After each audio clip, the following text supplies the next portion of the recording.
how you should actually test your sex hormones for the most accurate results. Hi, I'm Megan. I'm a nutritional therapy practitioner and functional blood chemistry specialist. I also have additional trainings in a variety of functional testing, and hormone testing this is a really common misconception, and a lot of people are getting blood tests done for their hormones, sex hormones, estrogen, testosterone, progesterone, especially women.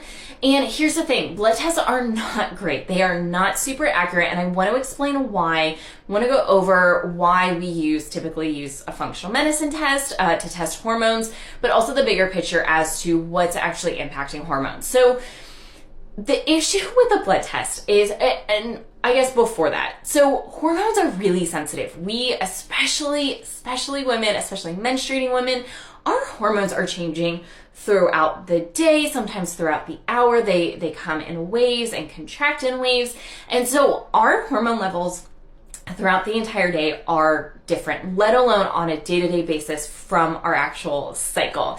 So this is really important to understand. So blood is a single moment in time. And this is true with all blood tests. And anyone who's trained in blood chemistry, functional blood chemistry, we understand that, and we take that into consideration, especially given certain tests.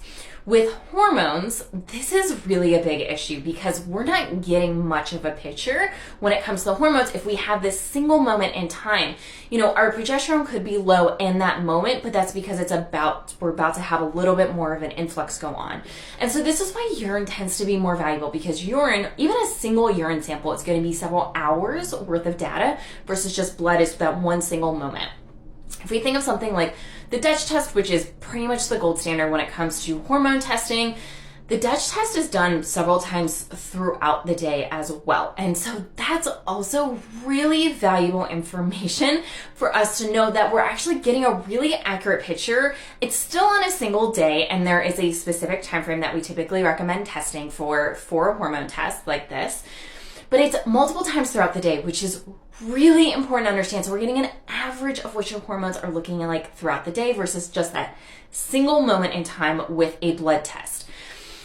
With the urine sample for this Dutch test, and this is not just the Dutch test, but the Dutch test is just the most common one that we use, we're also testing the metabolites. So the metabolites tell us how well the hormones are being produced, how well they're being used, transported, excess hormones. We're getting a lot of additional information. This is all really valuable information because it's not just about hormone production. It's about, are you getting out excess hormones? Are we producing enough, but are we also getting out excess? Do we have certain pathways that are being blocked? And that tells us different things about what could be going on in your body, because hormones are impacted by a lot. Chronic stress, gut overgrowth issues, especially parasites, mold issues, heavy metal issues, chronic viral issues can all have an impact. Like, all of these things have an impact on hormones. So it's really important to understand that the blood test is not great. We're not getting a really good idea, and it's really, really, really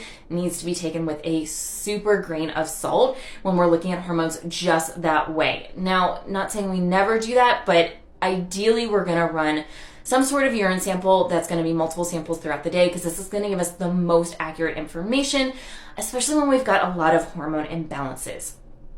We do run this in our practice. However, we tend to look at blood work first and look at the bigger picture as to what could be impacting our hormones before we get into actual hormone work, because there are so many things that impact hormones that if you don't address those things, the hormones themselves, it's almost not worth just addressing the hormones themselves without addressing the bigger picture. If you need help and support with hormones, book a free call with us.